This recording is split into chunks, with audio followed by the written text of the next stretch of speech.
ব্যারাকপুর একটা সময় ছিল যখন এই ব্যারাকপুরকে বলা হতো ডিসিপ্লিন হাব।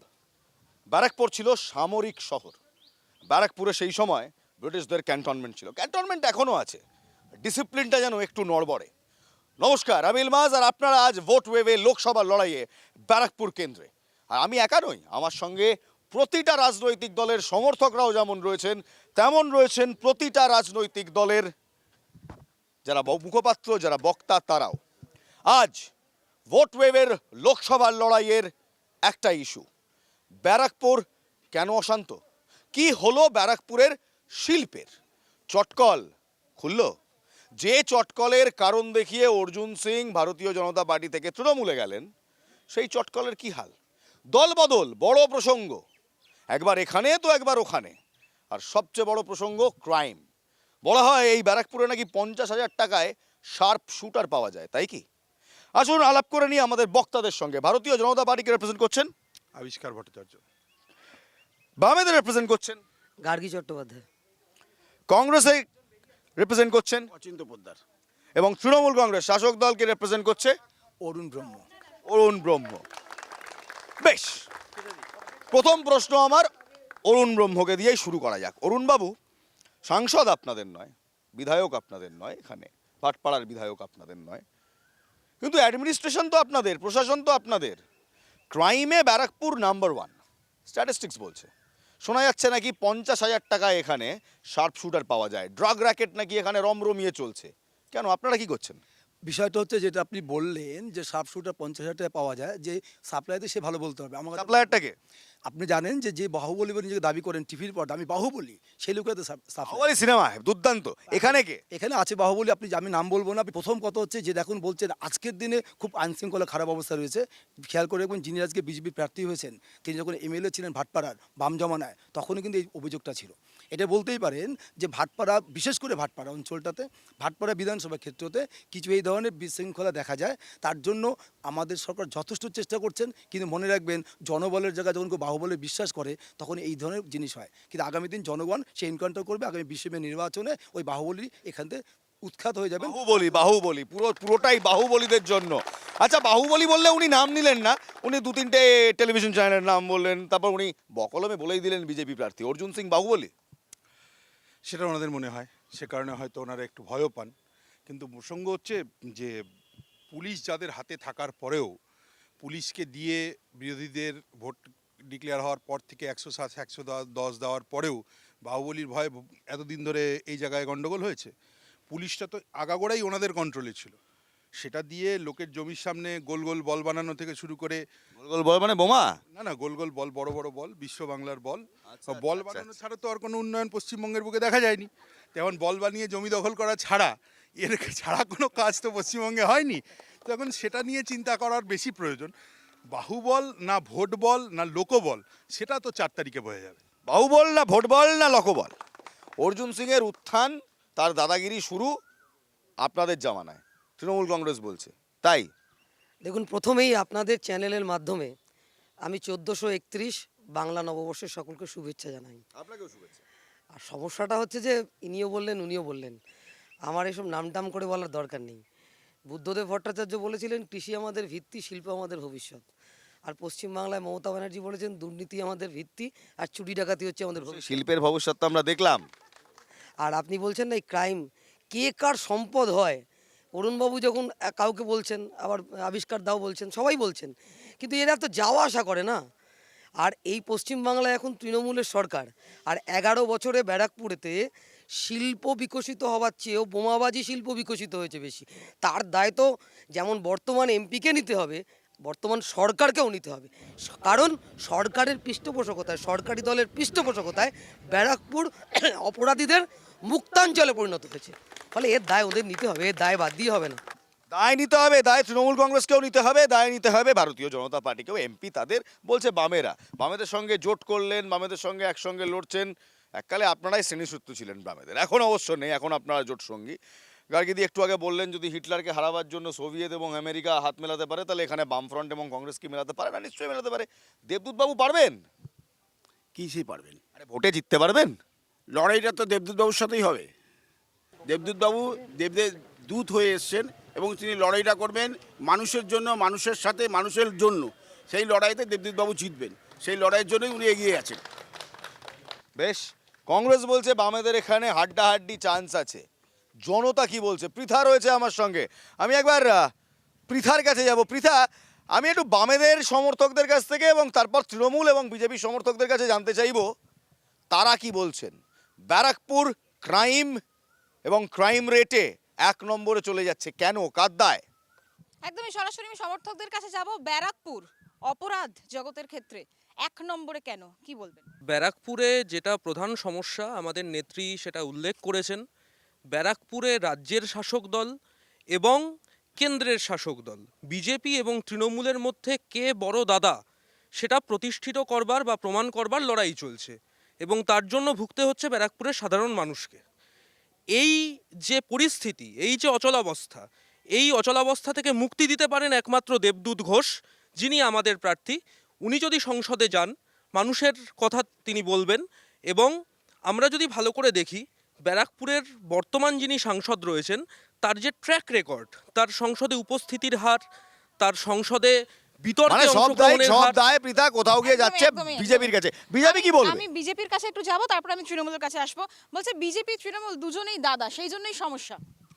আসলে দেখুন, বক্তব্যটা সেই রকম না। অ্যাকচুয়ালি দেখতে গেলে আমাদের যদি আপনি দেখেন, কিছু কিছু অভিনেতা অভিনেত্রীদের কখনো কখনো পর্দাতে মানায়।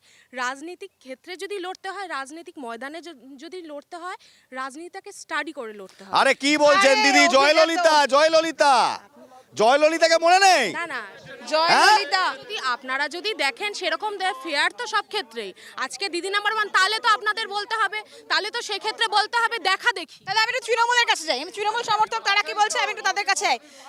এই যে অভিযোগ উঠছে অপরাধ জগতে 1 নম্বর, তৃণমূলও দাদা বিজেপিও দাদা, কি বলবেন? দাদা তো আপনারা বুঝতে পারছেন কে দাদা আছে ব্যারাকপুরে। যে লোকটা নিজে বলছে আমি শেষ কথা, তো মানুষ শেষ কথা বলবে, সবার উপর মানুষ সত্য। অতএব অর্জুন সিংয়ের কোনো ফাংশনই নেই এখানে, পুরো শেষ হয়ে যাবে, ধুলির সাথে হয়ে যাবে। অর্জুন সিং এর কোনো ফাংশন নেই, তাই? ফাংশন নেই কথার অর্থ কি? ফাংশন নেই কথার অর্থ কি? যে সাংসদ নিজের সাংসদ তহবিলের প্রায় 16.5 কোটি টাকা গত 5 বছরে খরচা করেছেন, তার কোনো ফাংশন নেই? যিনি বিভিন্ন ইস্যু নিয়ে লোকসভায় নিজের আওয়াজ তুলেছেন, তার কোনো ফাংশন নেই? নাকি ফাংশনারি বলতে এটা বোঝায় যে সাংসদ তহবিলের টাকা 30% জায়গা মতো পৌঁছে যাওয়ার পরে কন্ট্রাক্ট পাওয়া যাবে? ফাংশনারিংটা কাকে বলে? নাকি ডায়মন্ড হারবার মডেল, যে কিছুই হবে না, একবার সাংসদ যাবেন, সংখ্যালঘু ভোটে জিতে চলে আসবেন? তা সাংসদের ফাংশনটা কিভাবে বোঝা যায় সেটা একটু বোঝার চেষ্টা করতে হবে।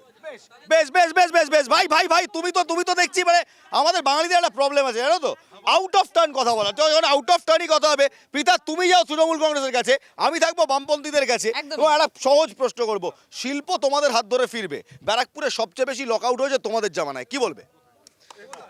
ব্যারাকপুরের যে ইন্ডাস্ট্রিয়াল বেল্ট, সেই ইন্ডাস্ট্রিয়াল বেল্ট মূলত পাট শিল্পকে কেন্দ্র করে। এবং আমরা একদিন আগে রিলায়েন্স জুট মিল বন্ধ করে দিল। আমি বলছি, এবং আমরা দেখেছি ন্যাশনাল জুট পলিসিকে কেন্দ্র করে আমাদের বারাকপুরের 19 বছরের সাংসদ কমরেড তরিত বরণ তোপদার একাধিক বিতর্ক, একাধিক প্রশ্ন করেছেন পার্লামেন্টে। যদি পার্লামেন্টে সেই সব সেশন যদি দেখা যায়, তাহলে অন রেকর্ড রয়েছে সেগুলো মানে আমি বলবো সবাইকে যে সেগুলো আপনারা বার করে খতিয়ে দেখুন যে বামপন্থীরা পাট শিল্পের পুনরুজ্জীবনের জন্য কতটা লড়াই করেছে। লকআউট দিদি, লকআউট হয়নি? লকআউট হয়নি? লকআউট অবশ্যই হয়েছে। শ্রমিকের স্বার্থে লকআউট হওয়াটা প্রয়োজন বলে আমি বিশ্বাস করি। কারণ আজকের ডেটে দাঁড়িয়ে এখনো হচ্ছে, শ্রমিকের সাথেই তো হচ্ছে, বলতেই দিচ্ছি। কোন লকআউটটা প্রয়োজন? স্বার্থে হচ্ছে। আজকে যে লক আউট হচ্ছে, আজকে ব্যক্তি কেন্দ্রিক হয়ে দাঁড়াচ্ছে আজকে। তার কারণ এর জন্য দায়ী কে? এর জন্য দায়ী কে? তাদের ব্যক্তি স্বার্থে দেখা হচ্ছে আজকে। আপনাকে বলবো, সংসদে এইসব ইস্যু, মানুষের জ্যান্ত যে ইস্যুগুলো আছে তার উপরে বামপন্থীরাই চিরকাল আওয়াজ তুলেছে। বেশ বেশ বেশ, পৃথা তৃণমূল কংগ্রেসকে প্রশ্ন করো। বামপন্থীদের সময় একমাত্র চট শিল্প নিয়ে কথা হতো, তৃণমূল কংগ্রেস কি করেছে? কি করছে তৃণমূল কংগ্রেস শিল্প নিয়ে? 34 বছর যারা ক্ষমতায় ছিল, তারা বাংলাতে 56,000 কলকারখানা বন্ধ করেছে। ব্যারাকপুর শিল্পাঞ্চল, হুগলি শিল্পাঞ্চলে চটকলের এখানে কেন্দ্রবিন্দু ছিল। তারা কলকারখানা তারপরে তৃণমূল কংগ্রেস ক্ষমতা এসে তখন কি কংগ্রেস ক্ষমতা আসার পর আজকে দেখুন প্রত্যেকটা 65টা প্রকল্প চালু করেছে মমতা ব্যানার্জি সরকার। আজকে সিপিএম কংগ্রেস যারা এখানে আছে প্রত্যেকের বাড়িতে লক্ষ্মীর ভান্ডার থেকে শুরু করে তাদের পরিবারে কন্যাশ্রী পায় না, বলতে পারবেন স্বাস্থ্যসাথী পায় না। অভিযোগ করছে সবাই পায় না, অভিযোগ করছে আচ্ছা, সবাই বেশ পায় না। বেশ বেশ বেশ আমাদের সঙ্গে আমাদের আরেক রিপোর্টার রয়েছে বিক্রান্ত রয়। বিক্রান্ত দীর্ঘদিন এখানে ব্যারাকপুরে কাজ করেছে। বিক্রান্ত, বুম নিয়ে যাও, বিজেপির বক্তব্য শুনতে চাই। অবশ্যই বিজেপিতে এই যে অভিযোগ, অর্থাৎ তৃণমূল যা বলছে তার এগেইনস্ট বলবো, কি বলবেন এইরকম ভাবে যে অভিযোগ? 34 বছরে বামফ্রন্ট দেখুন এই বিশাল একটা শিল্পাঞ্চলকে একটা ছোট্ট তালার মধ্যে রূপান্তরিত করে দিয়েছেন। 80% ফ্যাক্টরিতে আজকে তালা বন্ধ। এইবার তৃণমূল কংগ্রেস এসে কী করেছেন দেখেছেন যে আমাদের তো কিছু নেই, কারণ ওরা কি করেছে ওই প্যাচিল ট্যাচিল ভেঙে আর কি টোটাল শিল্পাঞ্চলের 80% দেখুন খালি এখন মাঠ করে দিয়েছেন। বিভিন্ন জায়গায় ফ্ল্যাট তৈরি হচ্ছে এবং যেখানে দেখবেন যে ফ্যাক্টরি বা শিল্প বন্ধ হয়ে যাবে সেখানে তো সাধারণ যুব সমাজ কী করবে তারা? তাই আজকে তৃণমূল তাদেরকে ব্যবহার করছে বিভিন্ন ভাবে, দেখবেন দুর্নীতিতে তারাই এখন জড়িত হয়ে গেছে। তো টোটাল 34 বছরে আপনি খোঁজ নিয়ে দেখবেন 90% 80% কলকারখানা বন্ধ করেছে একমাত্র সিপিএম। কলকারখানা বন্ধ হয়েছে, সমস্তটা করেছে হচ্ছে সিপিএম। আপনারা রাজনৈতিক দল, আপনারা জোটবদ্ধ সঙ্গী, আপনারা কি বলবেন? আমরা বলছি তৃণমূল আর বিজেপি যেমনি লাভ মেরে মেরে দুই দলে যাতায়াত করে, তেমনি শিল্প বন্ধের জন্যও প্রতিযোগিতা করেছে তৃণমূল আর বিজেপি। তাই বামফ্রন্টের আমলে কিছু শিল্প বন্ধ হয়েছে, আমরা বামফ্রন্টের শরিক দল হিসাবেও একথা স্বীকার করে নিচ্ছি। তবে এরই মাঝখানে একটা কথা শুনলাম, এরই মাঝখানে একটা কথা শুনলাম। হ্যাঁ, আপনি কি এটা বললেন একটু আগে? কি বললাম? কি ফুল মূল কি এটা বললেন? দো ফুল এক মালি, আরএসএস হচ্ছে মালি, দুটো ফুল, একটা হচ্ছে বিজেপি আর একটা তৃণমূল। যাহাই বিজেপি তাহাই নাকি তৃণমূল, যাহাই নাকি বিজেপি তাহাই নাকি তৃণমূল, বামপন্থীরা বলছে, তাই কি? আপনি কংগ্রেসের লোক দাদাকে একটা প্রশ্ন করেছেন যে ওনাদের ক্যান্ডিডেট কি করবেন, জোটের ক্যান্ডিডেট ভোটটা কাটবে সেই জন্য এসছে। এরা ভোট কাটুয়া, এরা নো ভোট টু বিজেপি। তাহলে আপনি কোথাও শিলমোহর লাগাচ্ছেন? দুটোই এক, তৃণমূল বিজেপি দুটোই এক? না, আমি এখন সেই উত্তরটা কথা বলবো না। শুনুন, তৃণমূল বিজেপি যদি এক হতো তাহলে আমাদের এতগুলো কর্মী মারা যেত না। 2021-এর পরে যে ভয়ানক হিংসা হয়েছে, বামেদের কটা লোক মরেছে, ভোটের আগে ভোটের পরে আমাদের লোক মরেছে, আমাদের সঙ্গে ওদের কন্টিনিউয়াস ফাইট চলছে, আমরা ওদের মেন প্রতিপক্ষ, আমরা প্রধান বিরোধী দল। কি বলছেন আপনারা? বলছেন এক মালি দো ফুল, তৃণমূল আর বিজেপি, কিন্তু বিজেপি বলছে কোথায় সবচেয়ে বেশি লোক তো মরেছে আমাদের।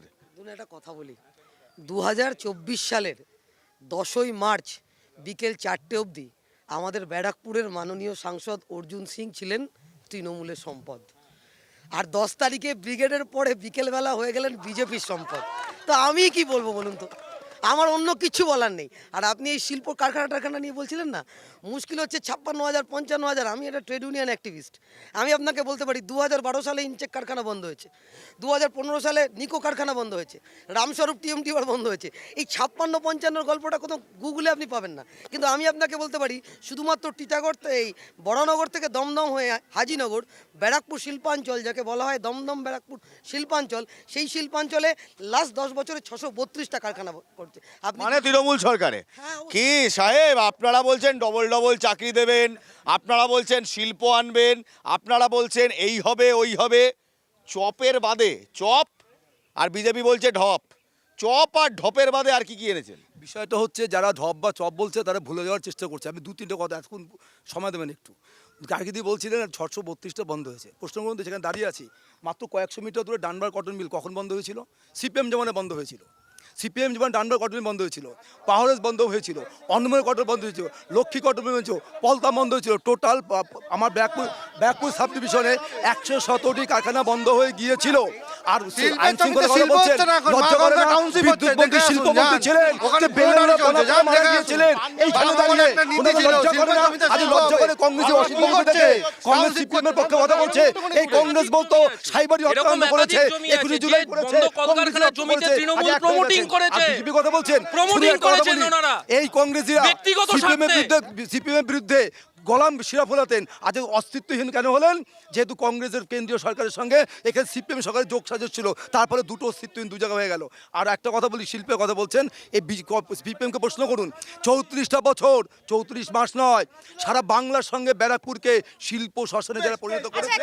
দাদা আপনার জন্য কিছু সমর্থকদের প্রশ্ন রয়েছে। প্রশ্ন আছে। আমার একটু তৃণমূলের যিনি আছেন তার কাছে প্রশ্ন, 11 বছরে 11টা কমিশন, এই সাইবাড়ি বললেন, এত কিছু বললেন, একটা কমিশনের রিপোর্ট কোথায়? মমতা ব্যানার্জি কত টাকা সিপিএম এর কাছ থেকে খেয়েছে যার জন্য একটা রিপোর্ট আজকে 14 বছরে বার করতে পারলেন না? একটা নির্লজ্জ সরকার, একটা মিথ্যাবাদী সরকার। যে উদারতা দেখিয়ে যে ভুলটা করেছিলেন 11 সালে পরে রবীন্দ্রসঙ্গীত নয়, সেদিন অন্য ধুন শোনানো উচিত ছিল। আরে আচ্ছা, শোনান না, সিপিএমের আমরা তো শুনতে ক্যাডাররা চেয়েছিলাম। তার সমস্ত নথিপত্র নষ্ট করে দিয়েছেন, নথিপত্র নষ্ট করেছেন। আপনার লজ্জা করে না? এই শ্যামনগরের বুকে, শ্যামনগরের সকালবেলায় বোমের আওয়াজে ঘুম ভাঙত। নেতা ছিলেন বিদ্যুৎ গাঙ্গুলি, মস্তান ছিলেন ছবি, শ্যামনগরে বোমের আওয়াজে লোকে ঘুম করতো। এই সিপিএম শ্যামনগরে মস্তান তৈরি করেছিলেন, নাম ছিল ছবি মস্তান, নাম ছিল নিখিল মস্তান, নাম ছিল ভোলা। বেশ, কংগ্রেসের প্রশ্ন আছে, কংগ্রেসের প্রশ্ন আছে। আপনার এক সাইডে এই মুহূর্তে এই শ্যামনগরের ভিতরে এক সাইড ইন্ডাস্ট্রি আছে, সেই এক সাইডে এই মুহূর্তে টিএমসি দুটো ইউনিয়নে যারা আসছে, এর আগে যে ইউনিয়নে ছিল, আজকে যে সাংসদ সে ছিল ওখানকার কন্ট্রাক্টর, ইউনিয়নের প্রেসিডেন্ট ওখানকার কন্ট্রাক্টর, আজকেও যে ইউনিয়নের প্রেসিডেন্ট এখানকার যে জগদ্দলের বিধায়ক সেও আজকে ইউনিয়নের মানে প্রেসিডেন্ট আর কন্ট্রাক্টর। এখানে কন্ট্রাক্টর আর চলছে, এই একটা এক সাইড রয়েছে, এক সাইডে কন্ট্রাক্টর লেবার দিয়ে প্রোডাকশন করানো হচ্ছে, অথচ এখানে টিএমসি আর বিজেপি দুটোর ভিতরে একটা ফারাক নেই। বেশ বেশ বেশ বেশ, জবাব ভালো মনে করে দিলেন। শুনুন, প্রণম্য কমিউনিস্ট নেতা ছিলেন বিনয় চৌধুরী, তিনি কি বলেছিলেন? আমাদের সরকারটা by the contractors, of the contractors, for the contractors হয়ে গেছে। আপনি সেই আঙুল তুলছেন। বিনয় চৌধুরী বলেছিল এই বামফ্রন্ট সরকারকে এত বড় কথা বলবেন না, সব চুপ করে থাকুন। আমার লজ্জা লাগছে, কংগ্রেসের পতাকা নিয়ে সিপিএম এর দালালি করছেন। যে কংগ্রেসীদের সিপিএম হাত কেটে নিয়েছে হাওড়ার কান্দুয়াতে 1991 সালে, এই কংগ্রেসী ভাইকে খুন করেছে, তা আপনি লজ্জা করছে না? আচ্ছা আচ্ছা, বেশ বেশ বেশ বেশ, পিতা বিজেপি রাজ্যের সমস্ত শাসক দলেরই তাদের নিয়ন্ত্রণ দরকার সরকারের। আজকে ক্রাইম থেকে আরম্ভ করে মিউনিসিপ্যালিটি কোনো নিয়ন্ত্রণ নেই, কোনো নিয়ন্ত্রণ নেই। 2019 লোকসভায় আপনাদের 17% ভোট ছিল। 2019 আমরা চিত্র কি দেখেছিলাম? আপনাদের 7% ভোট কেন আসতো? 10% ভোট কাদের দিয়েছিলেন? আপনারা রামের ভোট বামে দিয়েছিলেন, তাই আপনারা রামকে শক্তিশালী করেছেন। জনগণ কারুর কেনা নয়। এই যে অরুণবাবু একটু আগে বললেন যে বাম রাম হয়েছে, আমিও তো অরুণবাবুকে তৃণমূল থেকে বিজেপি হতে দেখেছি তো। তাহলে ভোট কার কেনা? অরুণবাবুকে আমি দেখেছি অরুণবাবুর নেতৃত্বে। আরে না, আমি কোনো ব্যক্তি আক্রমণ করতে আসিনি। আমি দেখেছি 2021 সালের নির্বাচনে অরুণবাবু টিকিট না পেয়ে বিজেপির ওই আমাদের বাসুদেবপুর মোড়ে পার্টি অফিস পুড়িয়ে দিচ্ছেন, হ্যাঁ, দিয়ে তৃণমূলে জয়েন করছেন। ফলে এখানে কার ভোট কাকে গেছে ওভাবে বলা যায় না। আর একটা কথা বলবো, এই যে বললেন না বাম আমলে কারখানা বন্ধ টন্ধ হয়েছে, এই সময় দাঁড়িয়ে কারখানা শুধু বন্ধ হয়নি, ইনচেক কারখানার মেশিন খুলে বিক্রি করে দেওয়া হয়েছে। এখানে দাঁড়িয়ে রামস্বরূপ কারখানার, আমাদের বিভিন্ন এনপিটি কারখানার মেশিন বিক্রি করে দেওয়া হচ্ছে, এবং ব্যারাকপুর শিল্পাঞ্চলকে একেবারে শ্মশানে পরিণত করেছে এই সরকার। আর বিজেপিরও প্রশ্ন আছে আপনার জন্য। ওরা 34 বছরে এই ব্যারাকপুর শিল্পাঞ্চলে কীরকমভাবে ভোট হতো, কার বাড়িতে থান পাঠানো হতো, এবং যারা ভোটটা নিয়ন্ত্রণ করত, নিশ্চয়ই গার্গী দিদি ভালো বলতে পারবেন। ঠিক আছে, পাড়ায় পাড়ায় বাড়ি করতে গেলে আমি আপনাকে বলছি, আপনাকে বেশি দূর যেতে হবে না। আপনি স্কুল পাড়ায় কিছু মানুষ নিয়ন্ত্রণ করতো, বাড়ি কিনতে গেলে তাকে টাকা দিতে হতো। আমি একটা ক্ষুদ্র নমুনা আপনাদের সামনে। এই তো প্রশ্ন এটাই যে এই ব্যবস্থা বামেরা ছেড়ে গেছে, এখন ওই চটিতে তৃণমূলরা একদম সাহস করেনি। এসব অভিযোগ যে করছেন, বামপন্থীদের কোনো সিবিআই ইডি দিয়ে বামপন্থীদের বাড়ি রেড করতে পারেনি। হয়তো গৌতম দেবকে সিআইডি দিয়ে তুলে নিয়ে গেছিল, গৌতম দা হাসতে হাসতে বেরিয়েছে। আর তৃণমূলের যখন কাউকে সিবিআই ইডি তুলে নিয়ে যায়, তৃণমূল কংগ্রেসের নেতারা ভাবেন এরপর কোন দলে গিয়ে বাঁচবো, কারণ আমার নেতা সিবিআই ইডি গেছে মানে গ্যারেজ হয়ে যাবে। আর ওনারা কি বিজেপি এখানে কি বলছে দেখুন, বিজেপি এখানে যা বলছে কালকে আবার উল্টো বলবে, এদের কোনো কথার কোনো ঠিক না।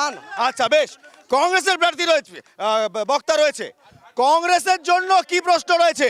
যাদের বাংলায় 2% ভোট শেয়ার তাদেরকে আমরা কোশ্চেন করব, কারণ মানুষ এদেরকে বয়কট করেছে। আর একটা কথা বলি, তৃণমূলের যে কয়জন নেতা এখানে আছেন, আরে বলছি এই একটু আগে দাদা, দেখেছি প্রশ্নটা বলুন।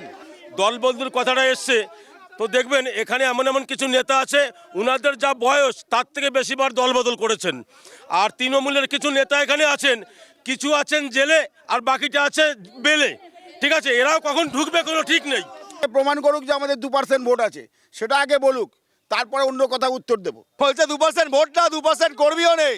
ওই জন্য ওনাদের নেত্রী, উত্তরটা নিয়ে নিন। ওই জন্য ওনাদের নেত্রী, আমাদের 2% কর্মী না থাকা সত্ত্বেও ওনাদের নেত্রী সর্বজনীয় শ্রদ্ধেয় মমতা বন্দ্যোপাধ্যায় আমাদের সাথে ইন্ডিয়া জোট করতে গেছেন। আমরা যাইনি, উনি গেছেন ইন্ডিয়া জোটের। এখনো বলছেন যে নির্বাচনের পরে আমি কংগ্রেসের সাথে আছি, নির্বাচনের সাথে আমি কংগ্রেসের সাথে আছি।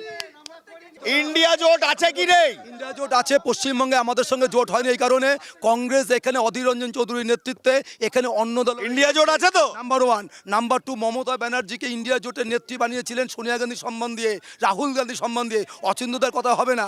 আপনি কি বলবেন অযোধ্যবাবু? আমরা তো বলিনি যে আমরা মমতা ব্যানার্জিকে অসম্মান করি, সম্মান দিয়েই তো তাকে ডেকে আনা হয়েছে। তিনি যদি এখন অসম্মানিত নিজে মনে করেন তাহলে তো আমাদের কিছু করেন।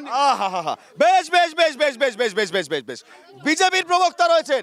আমার চোখে একটাই চিত্র আছে, সেটা নরেন্দ্র মোদী, আর পাবলিক নরেন্দ্র মোদীকে ভোট দেয়। নরেন্দ্র মোদীকে মানুষ দেখে ভোট দেয়, যে কারণে আর সিপিএমের লোকজন আর কংগ্রেসের লোকজন যত চেঁচামেচি করছে, এক তো কংগ্রেস দলটাই কোনো নেতা আর নেই, কংগ্রেস দলটা উঠে গেছে, রইল সিপিএম। তৃণমূলের প্রশ্ন। আমি তো বলে দিলাম যে মানুষ নরেন্দ্র মোদীকে দেখে ভোট দেয়, অতএব আমার মনে নরেন্দ্র মোদী। মানে অর্জুন সিং ল্যাম্পোস্ট, পোস্ট নরেন্দ্র মোদী। পেলেন উত্তর? না, এখানে তো যে কারণে, শুনুন, আপনাদেরও দিদিভাই বলে দিয়েছেন সব জায়গায় আমি প্রার্থী। 2021-এও বলেছিলেন 200টার উপরে সিটে আমি একা প্রার্থী। আপনারা মমতা ব্যানার্জিকে দেখে ভোট পেয়েছেন, আপনাদের কোনো নেতার ভোটে জেতার ক্ষমতা নেই যদি বুঝজাম না করে, ঠিক আছে? আচ্ছা, বেশ কংগ্রেসের কি প্রশ্ন আছে?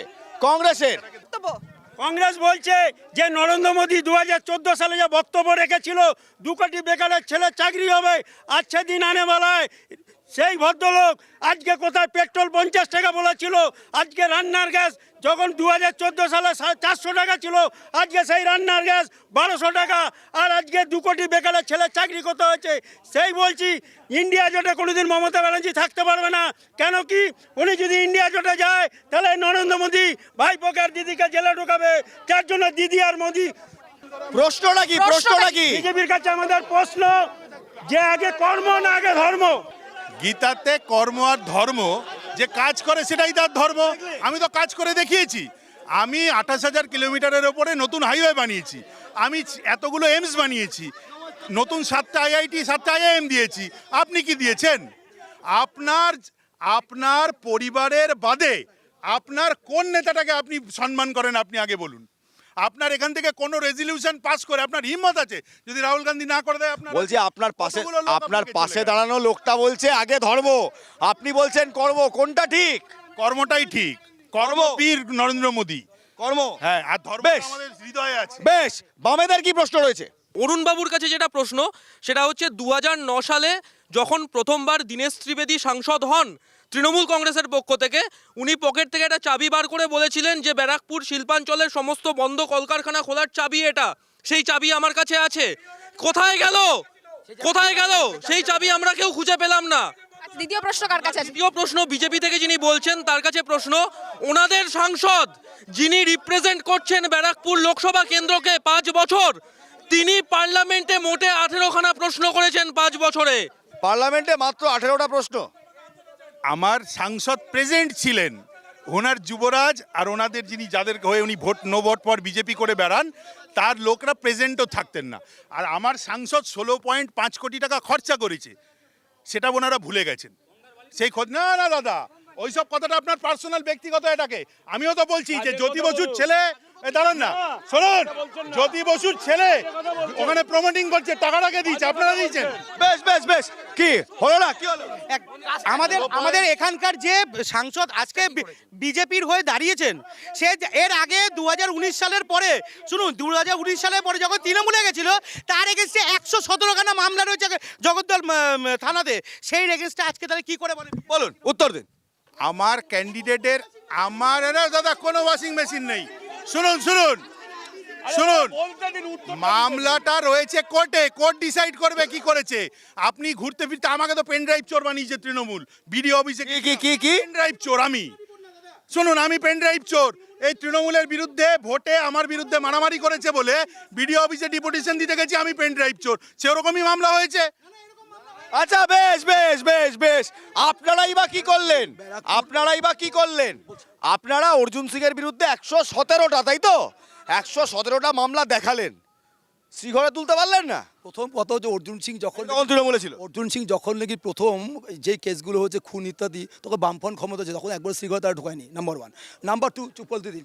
এবার অর্জুন সংক্রান্ত বিষয়ে বলি, 117 না 317 অর্জুন সিং ভালো বলতে পারেন। এটা দেখে বলেন আমার নামে এতগুলো কেস বলায় মালার মতো, আমি বাহুবলী, আমি জিতবো। আজকে আবিষ্কারকে আমি প্রশ্ন করি, আচ্ছা অর্জুন সিংকে কেন বিজেপি প্রার্থী ভোট দেবে? কারণ যেই বলছিলেন অর্জুনের পার্থ একই, মহব্বত একই নাম, ঠিক? তাহলে যদি তাই হয়তো অরিজিনাল কে দেবে? অরিজিনাল তৃণমূল পার্থভূমি কে দেবে? অর্জুন সিংকে প্রশ্ন নেই, অর্জুন সিংকে এই কারণে দেবে না। আবিষ্কার বাবু উত্তরটা নেব, উত্তরটা একসঙ্গে উত্তর দেবে আবিষ্কার, একসঙ্গে দেবে। আমি জানতাম বিজেপি হচ্ছে রেজিমেন্টেড পার্টি, কমিউনিস্টদের মতো গর্ব করতেন, ওদের নাকি নীতি আদর্শকে সামনে রেখে চলে। ভালোবাসে কোন নীতি আদর্শ? যে তৃণমূল কংগ্রেসের 19 বছরে এমএলএ থাকার পর, 10 থেকে 19 পর্যন্ত চেয়ারম্যান থাকার পর, একদিন সকালে ঘুম থেকে উঠে মনে হলো আমার তোরা যে যা বলিস ভাই, আমার তৃণমূলের দিল্লি যাওয়া চাই। দিদি যখন বললো অনেক কিছু করেছিস ভাই, এটা নিয়ে সন্তুষ্ট থাক, দিল্লি পাঠাবো না, তিনি বিজেপিতে যোগ দিলেন। ভালো কথা। কি বললেন যে তৃণমূল কংগ্রেসের কাজকর্ম ভালো লাগেন, ঠিক? বিজেপিতে গেলেন, বিজেপির টিকিট দিলেন, এখানে 14,600 মতো ভোটে জিতলেন। ওর ছেলেকে উপনির্বাচনে ভাটপাড়া থেকে জিতে, প্রশ্নটা কি বলছি, প্রশ্নে আসছি, বলতে দিন, ব্যাকগ্রাউন্ডে বলতে দিন, মনে করিয়ে দিই, আরও লোক শুনছে তো। ওর ছেলেও উপনির্বাচনে জিতে এমএলএ হলেন, ওকে বিজয়ী সহসভাপতি করলো। হঠাৎ আবার তৃণমূলে ব্যাক করে 22 আসলেন। কি বললেন? মোদিজি শুনছেন না, জুট মিল শ্রমিকদের জন্য প্রাণ কাঁদছে। আবার 10ই মার্চ, দিদি ঠিকই বলছেন, এই 24শে 10ই মার্চ জনগর্জন সবাই গেলেন, ভাবছেন জনগর্জনে মমতা তো ওনার নাম ঘোষণা করবেন। দিদি তো জানতেন ও শুধু একমাত্র এমপি হয়ে আখের গোছানোর জন্য চেষ্টা করছেন, তাই দিদি ওর নাম যখন ঘোষণা করলেন না, যখন ও ব্যর্থ হলো, গুছাতো ওর স্বার্থ, প্রার্থী হলো আমাদের ভৌমিক পার্থ, তখন তিনি কামাতে গেলেন, অর্থ দিল্লি ছুটে গেলেন। এই সন্দেশখালী হৃদয়ে কাঁদছে। স্যার খুব সুন্দর, প্রশ্নটা বলুন স্যার। আমার প্রশ্ন হচ্ছে বিজেপির প্রতি, কোথায় গেল বিজেপির সেই নীতি আদর্শ? বলেন না আমরা দুর্নীতির বিরুদ্ধে রুখবো, ওই মোদি ওয়াশিং পাউডার গায়ে মেখে নিলেন, আর বিজেপি ওয়াশিং মেশিনে ঢুকলেন। কোথায় গেল অচিন্ত? প্রশ্ন হলো কোথায় গেল সেই নীতি আদর্শ, গেল কোথায়? অর্জুন সিং এর বিরুদ্ধে করাপশনের কটা চার্জ আছে?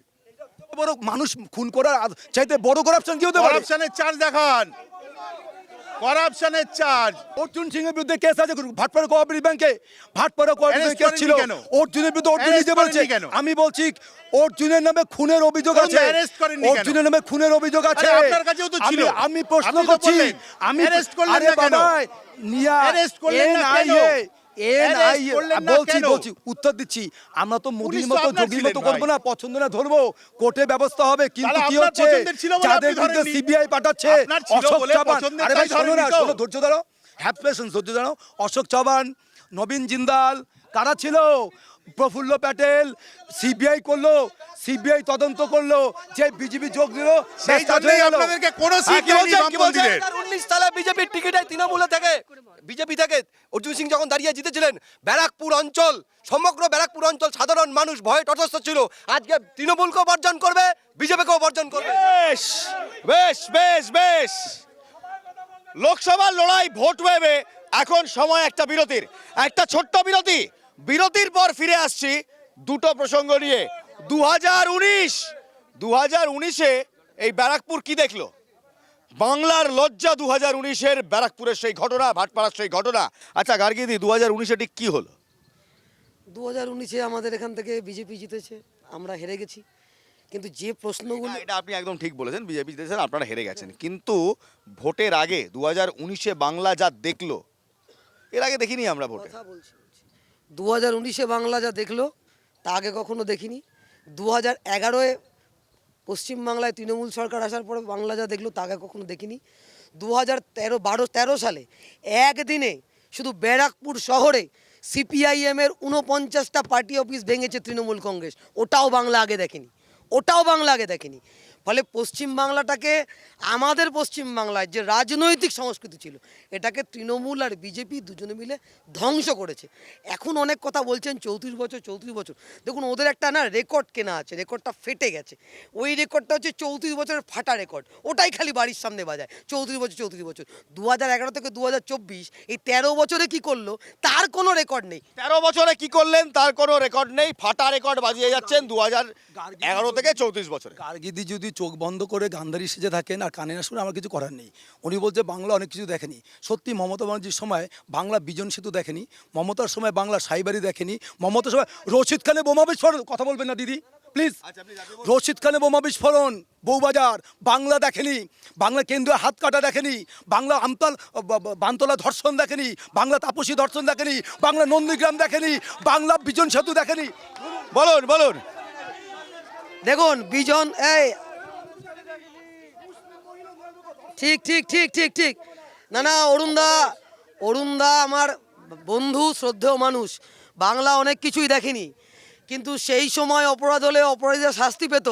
আর এখন এই যে বানতলা ধানতলা বলছেন না, এখন পার্ক স্ট্রিট থেকে কামদুনি ধর্ষণ হলে পারে মুখ্যমন্ত্রী বলেন ছোট ঘটনা, সন্দেশখালী হলে পারে এখন যিনি সাংসদ পদপ্রার্থী আমাদের নৈহাটির মন্ত্রী, তিনি সন্দেশখালীতে গিয়ে অসহায় মানুষের পাশে না দাঁড়িয়ে সেখানে কীর্তন করেন।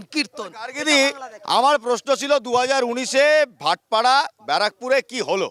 আপনি চলে গেলেন 2013 থেকে একটা ভ্রমণে, ঠিক আছে বেশ। এবার তাহলে আপনি আমায় বলুন ভাটপাড়ায় 2019-এ কি হলো?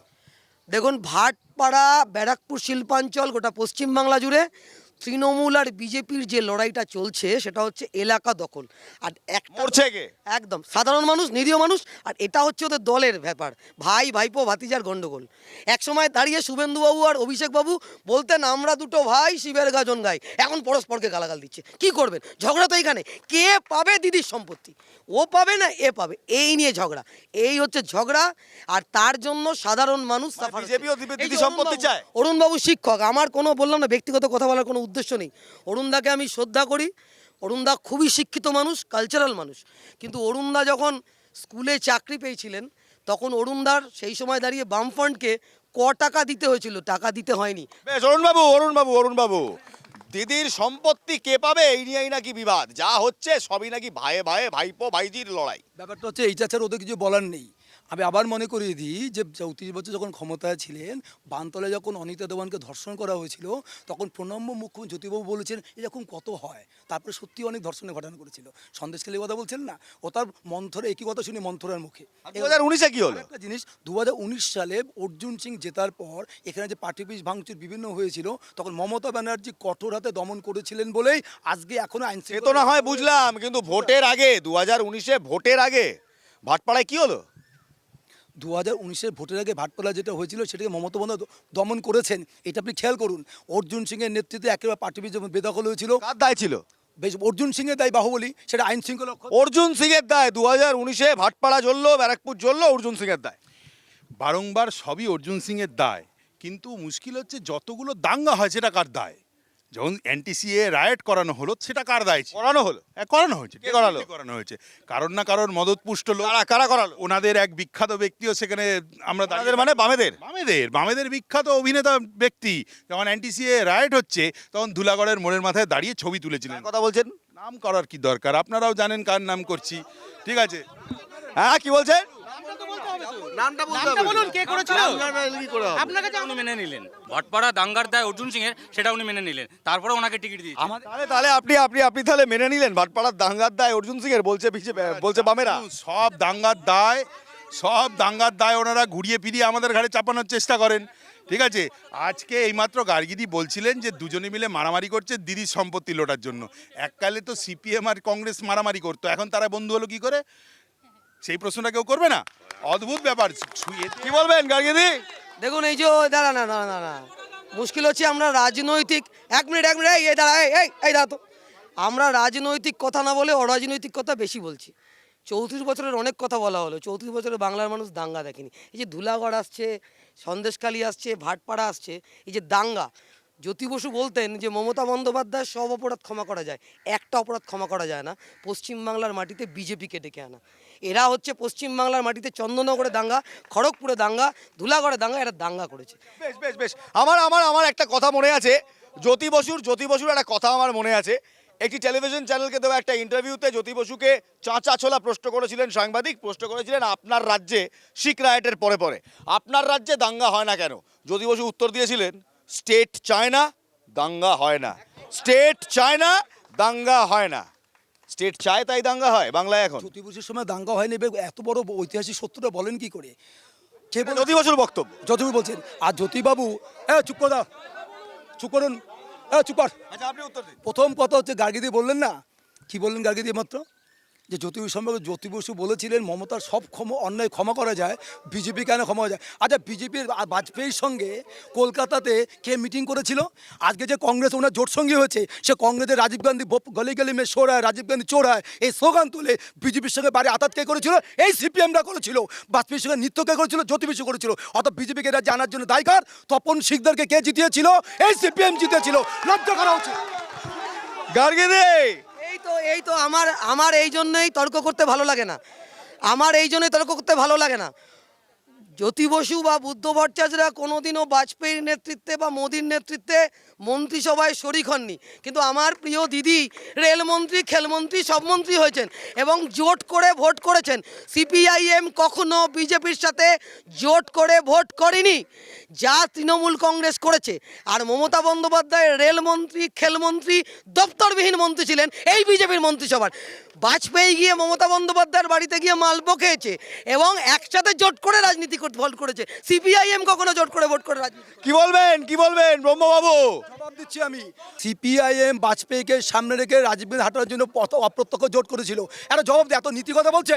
এই কংগ্রেসি মায়েরা কাঁদ্য, এই বলতো 72 কে স্লোগান তুলতো? এই সিপিএম তুলতো। মনে পড়ছে না 72 সালের কথা? অর্থাৎ ক্ষমতা আসার জন্য সিপিএম একটাই লক্ষ্য, যে ক্ষমতায় তাকে টেনে নামাও। সিপিএম না আছে নীতি না নৈতিকতা, আছে তো ক্যাডার বেস্ট পার্টি কংগ্রেস এই কারণে আজ ধ্বংস হয়ে গেছে। আজ বিজেপি ক্ষমতায় থেকে যে দল তার কথা শোনে না, এজেন্সি লেগে দুর্বল করার চেষ্টা করে। কংগ্রেস যদি দিল্লিতে যখন ছিল, যদি চাইতো সিপিএম করতে পারতো। এই যোগ সাজসের ফল আজ সোনিয়া গান্ধীর আঁচল ধরেছে। পশ্চিমবঙ্গে কংগ্রেসের শেষ হয়ে গেছে। কি বলবেন? আপনারা শেষ হয়েছেন আপনাদের নিজেদের কারণে, তৃণমূল বলছে। সবচেয়ে বড় কথা হচ্ছে অরুণবাবুর জানা উচিত যে সোনিয়া গান্ধী যদি না চাইতেন তাহলে মমতা ব্যানার্জি 2011 সালে ক্ষমতায় বসতে পারতেন না। তার কারণ হচ্ছে হেলিকপ্টার দিয়েছে কংগ্রেস, টাকা দিয়েছে কংগ্রেস, কংগ্রেসের এমএলএদের বলি দিয়েছে কংগ্রেস, তাই দিদি আজকে ক্ষমতায় এসছে। এবং ক্ষমতায় আসার পরে সবার প্রথম যিনি ত্যাজ করেছে কংগ্রেসকে লাথি মেরেছে।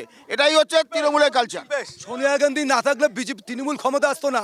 আচ্ছা সোনিয়ার যদি অত ক্ষমতায় থাকতো তো কংগ্রেসকে ক্ষমতা আনতো। আশ্চর্য জিনিস, আমার যদি ক্ষমতা, আমি কংগ্রেসকে ক্ষমতা আনতাম। সোনিয়া গান্ধী এত তৃণমূল কিন্তু তার আগে বিজেপির সাথে দুবার জোট করেছে, জোট করে কিন্তু ক্ষমতায় আসতে পারেনি। এসেছে ক্ষমতায় কংগ্রেসের সাথে জোট করে, নাহলে কিন্তু আসতে পারতো না। কংগ্রেস তৃণমূলের সঙ্গে থাকাতে যেটুকু ভোট ছিল, এখন সিপিএমের সঙ্গে। বিজেপি কি বলছে? দেখুন যা দেখছি, তৃণমূল কংগ্রেসকে অ্যাটাক করছে, কংগ্রেস সিপিএমকে অ্যাটাক করছে, সিপিএম তৃণমূলকে অ্যাটাক করছে। ইন্ডিয়া জোটের মধ্যেই লড়াই। প্রথম দিন থেকে এটা ইন্ডিয়া ঘোটের প্রথম দিন থেকে ঘটে লড়াই। কারোর সঙ্গে কারোর বনে না, কোনো প্রধানমন্ত্রী পদপ্রার্থী নেই। পরে মারামারি করার থেকে আগে মারামারি করছে, তাও দেখে ভালো লাগছে। দাদা একটা কথা তুলেছে যে এজেন্সিকে ইউজ করছে বিজেপি। দাদা যে চুরি করেছে তার বাড়িতে যাচ্ছে, পার্থবাবুর বাড়িতে টাকাটা আমরা রেখে আসিনি। আমারও একটা প্রশ্ন আছে, এক মিনিট আমারও একটা প্রশ্ন আছে। আরে আচ্ছা ঠিক আছে আমারও একটা প্রশ্ন আছে।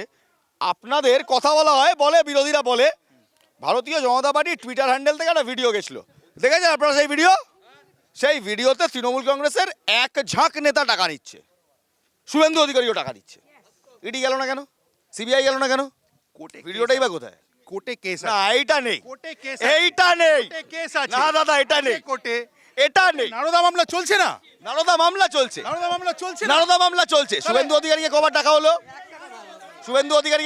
নারদা মামলা চলছে কি চলছে না সেটা বলুন। নারদা মামলা চলছে। মামলা হচ্ছে কোর্টের ডাইরেকশনে মামলা হচ্ছে, এজেন্সি যাদের বাড়িতে যাচ্ছে কোর্টের ডাইরেকশনে যাচ্ছে, তা আপনি আমাকে দিকে আঙুল তুলছেন কেন? আমি বারণ করেছি, মামলাটা তো তুলে নিনি। সিবিআই কি ইনভেস্টিগেশন বন্ধ করেছে? আপনারা সিবিআই কি ইনভেস্টিগেশন বন্ধ করেছে? বলছে একটা প্রশ্ন আছে না না, সিবিআই কি ইনভেস্টিগেশন বন্ধ করেছে? ওনারা তো বলছেন সিবিআই এর নারদা মামলা চলছে। না, স্রোত গতিতে চলছে Sloth? শুভেন্দু অধিকারীকে ডাকা হলো না কেন? শুভেন্দু অধিকারী কি করে এখন আইওয়াশ হয়ে গেছে, ওয়াশিং মেশিনে ঢুকে গেছে, তাই আর হবে না। ওয়াশিং মেশিন, হ্যাঁ ওয়াশিং মেশিন। পাউডারটার নাম কি? পাউডারটার নাম বিজেপি, পাউডারটার নাম Modi powder. Modi powder, Modi powder. আচ্ছা একটা কথা বলুন, একটা কথা বলুন, আপনারা বলছেন ইডি সিবিআই দিয়ে, তৃণমূল বলছে, কংগ্রেসও বলছে ইডি সিবিআই দিয়ে বিরোধীদের কণ্ঠরোধ করা হচ্ছে। ওনারা বলছেন মামলা তো চলছে। চলছে বলবেই 2014 থেকে এই পর্যন্ত বিরোধী দলের 25 জন নেতার বিরুদ্ধে সিবিআই তদন্ত হয়েছে। যারা বিজেপিতে যোগ তাদেরটা ছেড়ে দেওয়া হয়েছে। একটা উদাহরণ দিই, এখন বিজেপির অন্যতম পোস্টার হবে হেমন্ত বিশ্ব শর্মা। 2014 সালে তিনি কংগ্রেস নেতা ছিলেন, সারদা গেছে সিবিআই বাড়িতে গেল, 2014 নভেম্বরে তার জেরা হলো, তার 15 সালে অগস্ট মাসে বিজেপিতে যোগ দিলেন। আজ মুখ্যমন্ত্রী, তার বিরুদ্ধে কেন সিবিআই তদন্ত হচ্ছে না?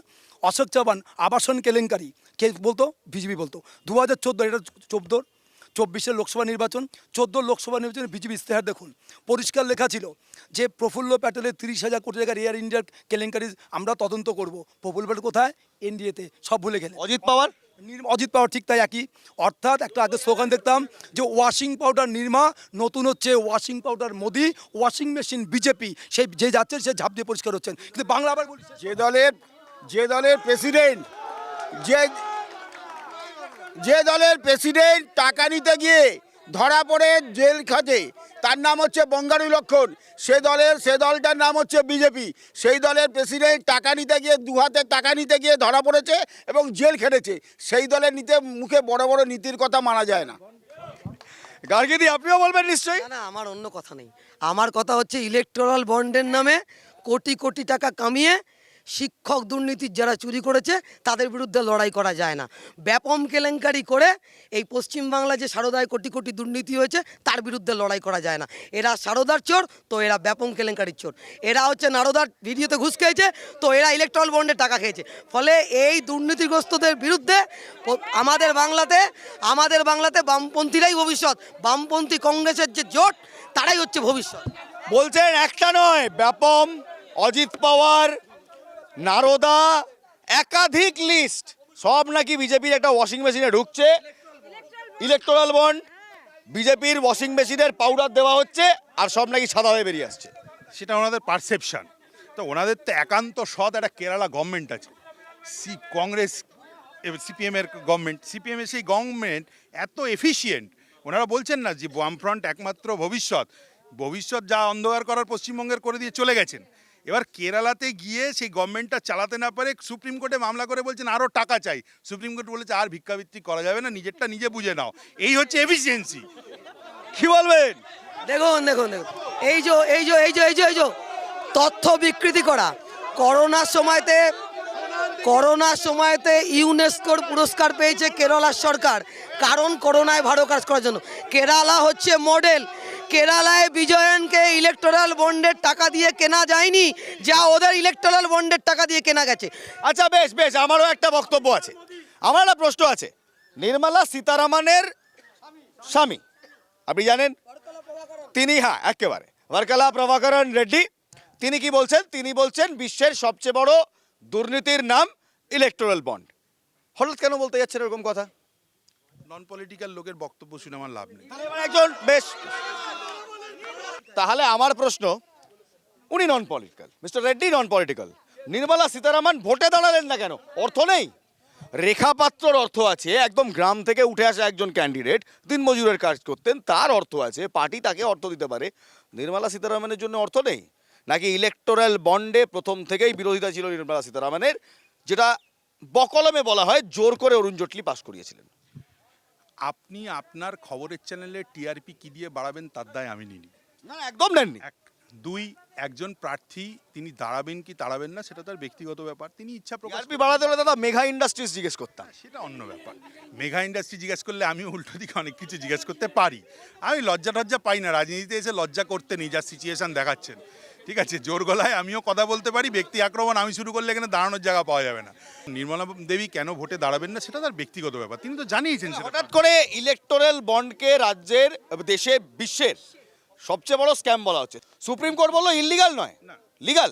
তবে Kwid pro status, Kwid pro quo status মানে কি? আমি টাকা দেব, তার বিরুদ্ধে কি পেলাম? শুনুন, প্রথম কথা হচ্ছে পলিসি ইনফ্লুয়েন্সিং। পলিসি ইনফ্লুয়েন্সিং এর প্রসঙ্গ যেটা সুপ্রিম কোর্ট তুলছেন, আপনাকে শোনানোর জন্য বলছি না দাদা, ক্যামেরার জন্য বলছি, ঠিক আছে? কুইড প্রোকো বলুন, সুপ্রিম কোর্ট বলেছিল ডেটা পাবলিশ করতে, ডেটা পাবলিশ করে দেওয়া হয়েছে, ঠিক আছে? এইবার যদি সেই নিয়ে আপনার কোনো বক্তব্য থাকে যে এ চুরি করেছে, এ ফেভার করেছে, তার জন্য কোর্টের রাস্তা খোলা আছে, আপনি মামলা করুন না। কোর্ট কোর্ট কোর্ট, উনি বলছেন কোর্টে যান না। দেখুন, এই যে একটু আগে বলছিল না, মামলা তো আপনারা করলেন। না, একটু আগে বলছিলেন না যে আপনারা শূন্য ভোটে কম পাবেন। এই শূন্য পাওয়া দলটাই প্রথম ইলেকটোরাল বন্ডের বিরোধিতা করে। সীতারাম ইয়েচুরি যখন রাজ্যসভায় বক্তৃতা করছে তখন মেরে কেটে 22 জন লোকও নেই, তারা বাইরে চা খাচ্ছিল, গল্প করছিল। কিন্তু আজকে গোটা ভারতবর্ষ জুড়ে, এমনকি বিশ্ব জুড়ে প্রতিষ্ঠিত যে ইলেকটোরাল বন্ডের নামে কত কত কোটি টাকার কেলেঙ্কারি হয়েছে। আর বললেন না হিসাবপত্র, আমাকে বলছে সিএর কাগজ দেখাতে, আমাকে বলছে এনআরসির কাগজ দেখাতে। আমি তো ছোটোবেলা থেকে খুঁজছি মোদির পাসের সার্টিফিকেট, খুঁজে পাচ্ছি না। আবার দেখুন, আমি খুঁজলাম, আমি খুঁজে চলেছি। পরে সুপ্রিম কোর্টকে একবার না দুবার থাপ্পড় মারতে হলো, দুবার, যে কারা কারা বন্ডে টাকা দিয়েছে বলুক। এসবিআই আর দেয় না, চিপটা পায় না, কোর্ট পায় না, কিছু পায় না, দেয় না। লাস্টে থাপ্পড় মারার পরে এসবিআই দিল, আর দেওয়ার পর দেখা গেল কোটি কোটি টাকা। কোন কোম্পানিগুলো? যে ওষুধ কোম্পানিগুলোর ওষুধ ল্যাবরেটরিতে রিজেক্টেড, সেই ওষুধ কোম্পানিগুলো কোটি কোটি টাকা দিয়েছে। আপনি ভাবতে পারেন, ব্যারাকপুরের সেনগুপ্ত এর টার্নওভার কত, 50 কোটি টাকাও না, সেও কত কোটি টাকা চাঁদা দিয়ে দিয়েছে। কারা চাঁদা দিল এবং সেই টাকায় কি হলো? ইলেকট্রাল বন্ডের দুর্নীতির টাকায়। আর বলছিলেন না উন্নয়ন করেছেন, রেল বেজলো, ব্যাংক বেজলো, নদী বেজলো, ঘর বেজলো, খনি বেজলো, মাটি বেজলো। আরে দিল্লির সরকারটা তো বেচুবাবুর সরকার বেচে দিয়েছে। আরে রেজাল্ট দিয়ে সব কথা হয় না। বিদ্যাসাগর যখন লড়াই করছিলেন, বিদ্যাসাগর মাইনরিটি ছিলেন। রামমোহন যখন লড়াই করেছেন, বেশ, 1 কোটি কোটি কিনতে হবে, বেচলে তো কিনতে হবে। কিনেছে কে? কোন কোম্পানিটা কিনলো সেটাকে বলতে হবে তো। কোন কোম্পানিটা কিনলো সেটা বলুক না। রেল কাকে বেচা হয়েছে, নদী কাকে বেচা হয়েছে, ঘর কাকে বেচা? সত্যি তো, রেল কাকে বেচলো, নদী কাকে বেচলো, ঘরই বা কাকে বেচলো? শুধু তাই বেচেনি, রাইফেল মেটালও বেচেছে, রাইফেল মেটাল সেটাও বেচেছে মোদী সরকার। এবং শুধু তাই নয়, এই যে ইলেকট্রাল বন্ডের টাকা নিয়েছে, তারপরে 1 এপ্রিল থেকে ওষুধের 800 ওষুধের দাম বাড়িয়েছে। তার মধ্যে প্যারাসিটামল থেকে শুরু করে, প্রেশারের থেকে শুরু করে, সুগারের ওষুধ থেকে শুরু করে সমস্ত দাম বেড়েছে। শুধু প্যান্ডি বলে একটা ওষুধ, প্যান40 7.5 টাকা দাম ছিল, 14 টাকা দাম করেছে, 14 টাকা দাম করেছে। এরা মানুষকে মারার সরকার, এরা শুধু ধর্মের নামে দেশকে বিভাজন করার সরকার। এরা মানুষের ভালো চায় না, তাই এরা মানুষকে শেষ করতে চায়। তাই এই সরকারের পতন অনিবার্য। কি বলবেন? সব নাকি বেচে দিল, সব নাকি বিজেপি ধরলো আর বেচলো, তাই? প্রথম কথা, আবিষ্কার যেটা বলছিল না যে সিবিআই সেই বাড়িতে যেখানে টাকা পাওয়া যায়, আসলে দেখো দুর্নীতির বিরুদ্ধে অভিযান চালানোর নামে নরেন্দ্র মোদী যেটা করেছেন, দুর্নীতির ইনস্টিটিউশনালাইজেশন অফ কারাপশন, দুর্নীতির প্রাতিষ্ঠানিকীকরণ। কারণ ইলেকট্রাল বন্ডের নামে তিনি ঘুরপথে যাবে টাকা, শুধু ইলেকট্রাল বন্ড নয়, আগামী দিন বলে যাচ্ছি আজকে আমি PM কেয়ার্স ফান্ড নিয়েও। তবে দাদা ইলেকট্রাল বন্ডে তো আপনারাও টাকা পেলেন দ্বিতীয় নম্বরে। একদম তাই। প্রথম কথা, সিপিএম যে বিরোধিতা করে কারণ একটা, সরকারের নিয়ম যেটা করেছে 1% টাকা দেয়, বলছি সেই পাবে না বলে না, ওদের টাকা দেয়, আঙুর পর টক, যা টাকা পাবো না তাই। আচ্ছা, সিপিএম 34 ক্ষমতায় কোন দৌলতে এত বড় সম্পত্তি করেছে, তখন তদন্ত হয় না। আবার বলছি, তখন কংগ্রেস সরকারের ব্যর্থতা আছে, তদন্ত করেনি। মাটি কেলেঙ্কারি, PN কেলেঙ্কারি, সিপিএম এত বছরে কিভাবে এত টাকা করলো? আপনাদের ব্যর্থতা বলছে তৃণমূল। আমাদের ব্যর্থতা যদি হতো তাহলে সিপিএম সরকার থেকে চলে যেত না। আর কি বলছো? আরে T20 যুগে তুমি 100 বল খেলে 2 রান করে কি রান টিকে থাকা? 34 বছর টিকে ছিল, 34 বছর আমাদের সরকার। যদি অচিন্ত্যতা কংগ্রেসের ব্যর্থতায় না থাকতো, কংগ্রেস ক্ষমতা থাকতো, তো তৃণমূল তৈরি হতো না। কংগ্রেসের ব্যর্থতাতে, আপনাদের ব্যর্থতাতে তৃণমূল তর্ক। আমাদের ব্যর্থতা তৃণমূল তৈরি হয়নি, তৃণমূল তৈরি হয়েছে বিজেপিকে সাপোর্ট করার জন্য। তার কারণ হচ্ছে বিজেপির আতুর ঘরের নাম হচ্ছে তৃণমূল, সেটা আজকে প্রমাণ হয়ে গেছে।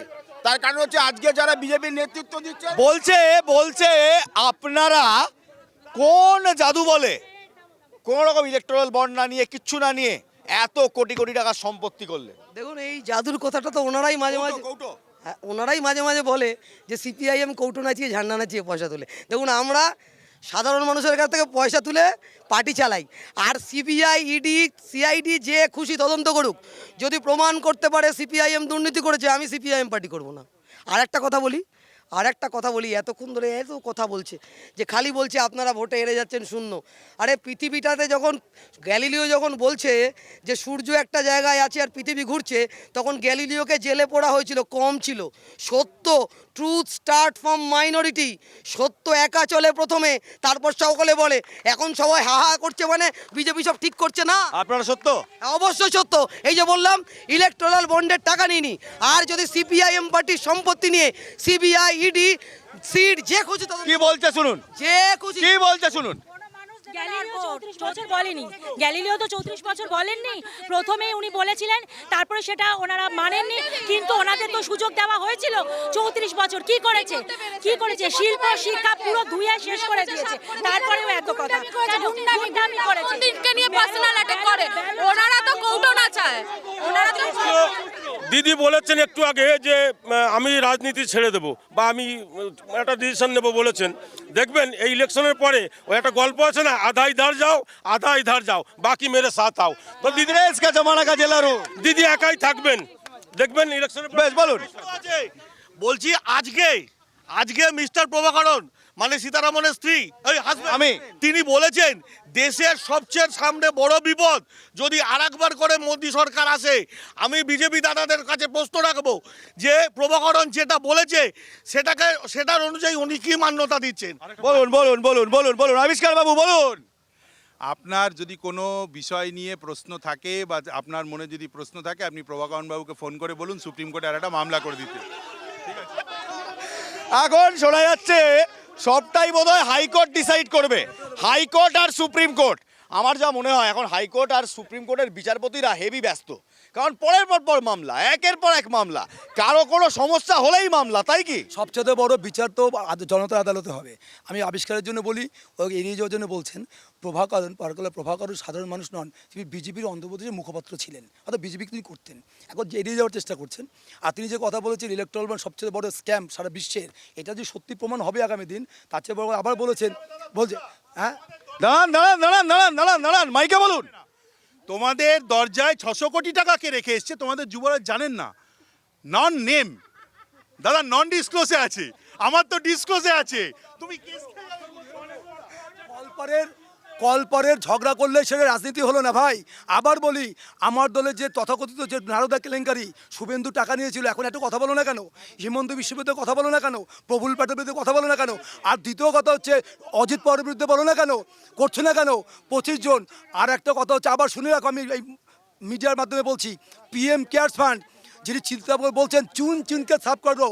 আরে বাবা, প্রধানমন্ত্রী পিএম কেয়ার্স ফান্ড করেছিলেন, চেয়ারম্যানকে ছিলেন প্রধানমন্ত্রী, সীতারামন ছিলেন, অমিত শাহ ছিলেন, রাজনাথ সিং ছিলেন, 12,000 কোটি টাকা। আজকে যিনি বলছে আমি স্বচ্ছতার প্রতীক, দেশবাসীকে কেন জানাচ্ছেন না এই টাকা কোথায় খরচ হয়েছে? বেশ বেশ বেশ বেশ বেশ বেশ বেশ প্রীতা একবার জনতা কি বলছে সবাই, 4 তারিখ কি হবে?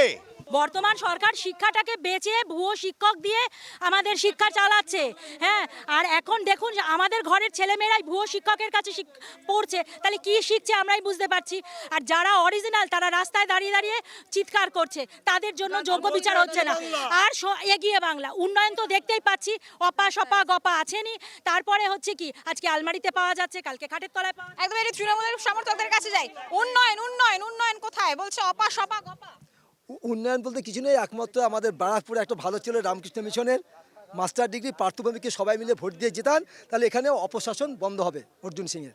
উন্নয়ন গিয়ে দেখুন, তৃণমূলের উন্নয়ন এবং বিজেপির উন্নয়ন গিয়ে দেখতে হলে হয় আপনাকে এসবিআই ব্যাংক, আরবিআইতে গিয়ে আপনাকে আরটিআই করে জানতে হবে, গিয়ে দেখা যাবে যে এসবিআই যে তৃণমূল এবং বিজেপির উন্নয়ন আপনারা বলবেন আপনার উন্নয়ন বন্ধ করার ক্ষমতা ছিল না, 34 বছর ওই উন্নয়নটাই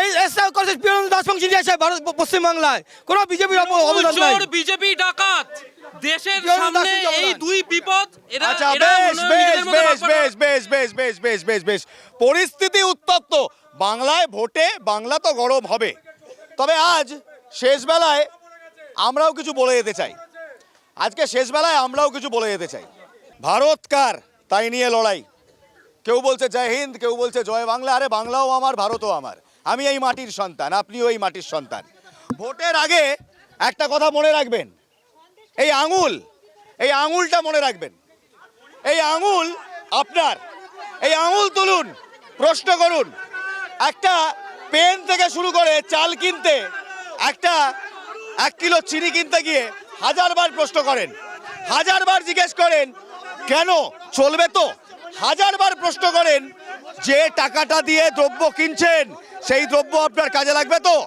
ভোট দেওয়ার সময়ও আঙুলটা ব্যবহার করুন ভোট দেওয়ার সময়ও আঙুলটা ব্যবহার করুন আঙুলটা ব্যবহার করে একটাই প্রশ্ন করুন যাকে ভোট দেবেন সে আপনার জন্য কি করবে যাকে ভোট দেবেন সে আপনার পেটের কথা বলবে যাকে ভোট দেবেন সে আগামী 5 বছরে আপনাকে কি দেবে প্রশ্ন তুলুন আঙুল কাজে লাগান ভোট দিন নিজের জন্য জয় হিন্দ